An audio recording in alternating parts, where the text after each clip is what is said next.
Hey hello everyone, welcome to my channel. তো আজকে বানাবো ফুলকপির পরোটা। তার জন্য নিয়ে নিয়েছি কড়াই গরম জল, এর মধ্যে ফুলকপিগুলোকে দিয়ে 70% মতো ভাপিয়ে নেব, কারণ পোকা যদি কিছু থেকে থাকে সেগুলি বেরিয়ে যাবে। এরপর শিলে আদা কাঁচা লঙ্কা বেটে নিয়েছি, তোমরা মিক্সিতে বেটে নিতে পারো। এরপর গরম মশলাটাও আমরা শিলে বেটে নিয়েছি, তোমরা চাইলে মিক্সিতে বেটে নিতে পারো। এরপর ফুলকপিগুলোকে জল ঝরিয়ে নেব।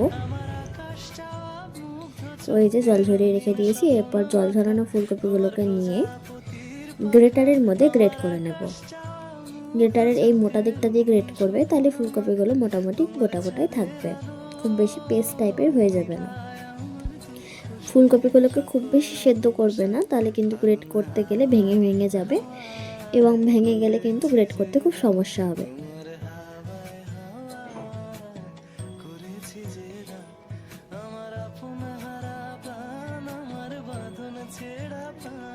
এই যে আমি যেমনভাবে গ্রেট করলাম, তোমরা ঠিক এরকমভাবে গ্রেট করে নেবে, তাহলে পরোটাটা সুন্দর হবে। এরপর কড়াইয়ে তেল নিয়ে নেবে, খুব বেশি পরিমাণ তেল নেবে না, অল্প তেল নেবে। তার মধ্যে দিয়ে দেবে জিরে ফোড়ন, তারপর জিরেটাকে অল্প নেড়ে নেবে। তারপর দিয়ে দেবে এর মধ্যে হাফ চামচ হিং,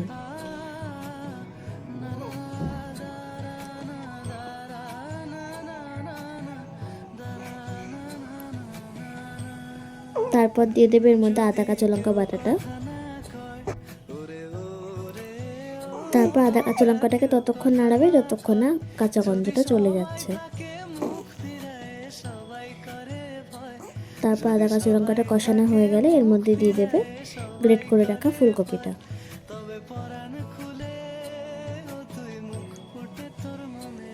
ফুলকপিটাকে দিয়ে আদা কাঁচা লঙ্কাটার সাথে ভালো করে মিক্স করে নেবে।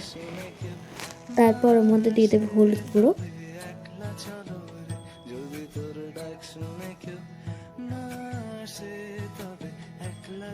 তারপর দিয়ে দেবে জিরে গুঁড়ো,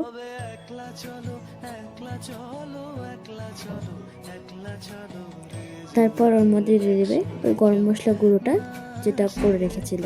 তোমরা প্যাকেট কিনেও দিতে পারো, আমরা এখানে গোটা গরম মশলাকে গুঁড়ো করে নিয়েছি।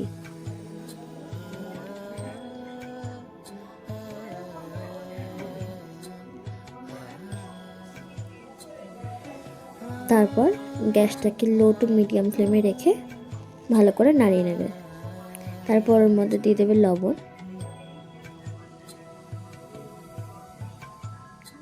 তোমরা যে যেমন লবণ খাও সেরকম লবণ নেবে পরিমাণ মতো। তারপর এটাকে যতক্ষণ নাড়াবে ততক্ষণ না কষানো টাইপের হচ্ছে, অথবা একদম সুন্দর মাখানো টাইপের হয়ে যাচ্ছে।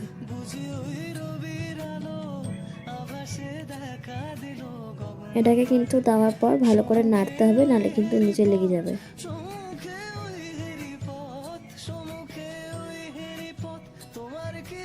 তারপর একটা গামলায় নিয়ে নেবে আটা, তোমরা যে যেমন খাও সেরকম নেবে পরিমাণ মতো। তারপর আমরা এর মধ্যে দিয়ে দিয়েছি জোয়ান,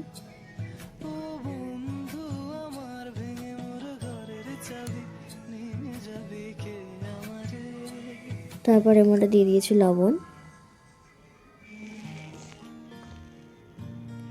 তারপর এর মধ্যে দিয়ে দেবো আমরা টক দই।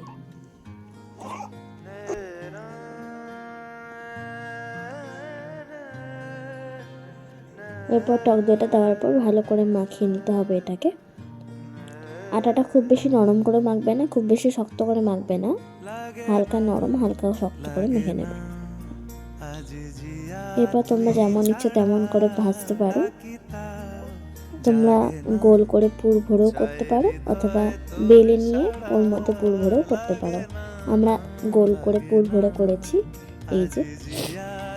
তো চলো, আমাদের পরোটা রেডি, এবার খেয়ে নিই। ভিডিওটা যদি ভালো লাগে তারা লাইক কমেন্ট শেয়ার আর চ্যানেলটা সাবস্ক্রাইব করে দিও। টাটা।